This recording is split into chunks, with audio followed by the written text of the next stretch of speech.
북한이 9.19 남북 군사 합의에 따라 파괴했던 최전방 지역 감시초소에 시설물을 다시 세우고 병력과 중화기를 투입하는 정황이 포착됐습니다.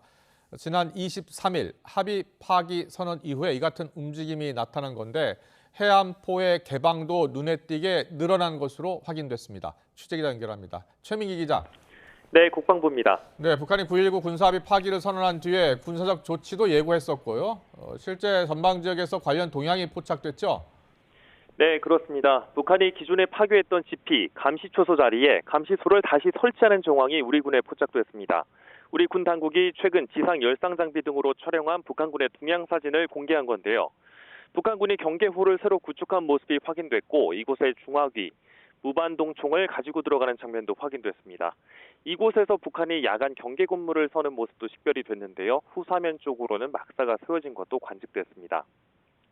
이같이 북한군이 감시초소를 복구하는 정황은 9.19 합의를 파기하겠다고 선언한 지난 23일 다음 날인 24일부터 포착이 됐습니다. 우리 측 합의 효력정지 방침에 대한 맞대응 차원으로 9.19 합의 파기 선언을 한 이후 일련의 수순을 진행하는 것으로 풀이됩니다. 다만 북한군이 9.19 합의 이전 수준으로 설치물을 복원할지는 지켜봐야 할 것으로 보입니다.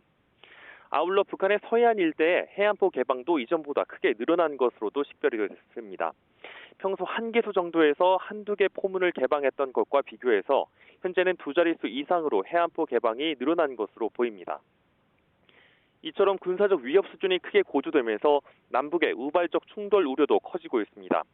국방부는 북한의 이 같은 행위를 사실상의 9.19 군사합의 파기로 규정짓고 북측의 도발 행위를 예의주시하고 있다고 밝혔습니다. 국방부는 오늘 입장문을 통해 북한이 사실관계를 호도하면서 전면 파기를 선언하고 이어 일부 군사 조치에 대한 보건 조치를 감행하고 있다면서 이같이 지적했습니다. 이어 강화된 한미 연합 방위 태세를 기반으로 만반의 대비 태세를 갖추고 있다고도 강조했습니다. 앞서 남북은 2018년 9.19 군사합의에 따라 비무장지대 내에서 운영 중이던 각각 11개 지피 가운데 10개를 완전 파괴했고 1개는 병력과 장비만 철수하고 원형은 보존해왔습니다. 이에 따라 비무장지대 내 지피는 북측이 160여 개에서 150여 개로 남측은 60여 개에서 50여 개로 줄어들었는데 애초 남북의 지피 숫자가 크게 차이가 나서 같은 수만큼 줄이도록 한 합의 내용을 두고도 비판이 제기되기도 했습니다. 네, 북한이 지난주 발사한 정찰 위성에 대한 우리 군 당국의 평가가 이르면 이번 주에 나온다는 관측이 있었는데요. 언제쯤 나올까요?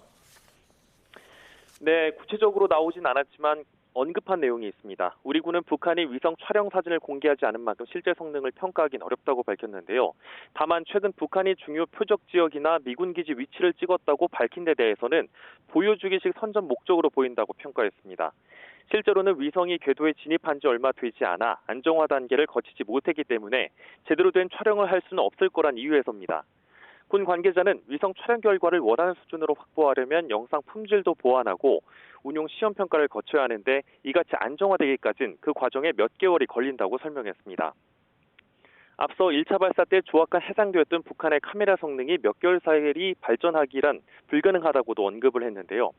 또 러시아의 기술 지원으로 위성 수준을 끌어올렸을 가능성에 대해서는 러시아가 위성체를 통째로 제공하면 가능할 수는 있지만 북한 발사체, 관제소 소프트웨어와의 호환 문제가 남는다며 부정적으로 내다보기도 했습니다. 이와 함께 우리 군은 지난 21일부터 시작한 북한의 정찰위성 발사 잔해물 탐색과 인양 작전도 어제부로 모두 종료했습니다.